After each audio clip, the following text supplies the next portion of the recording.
friends, my name is Dhruv Guha and I study in the Zydus School for Excellence, Ahmedabad. Today, I have made a maze-solving robot in Robofun Lab, Ahmedabad.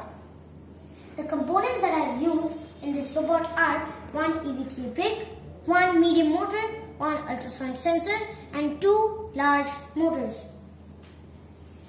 Now let me tell you how this works. The robot will move forward until it detects any object.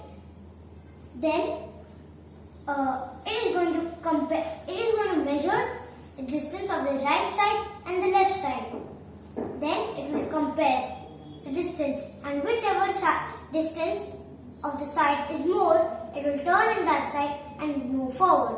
And then it will repeat the whole program till the end. Now let me show you a demo.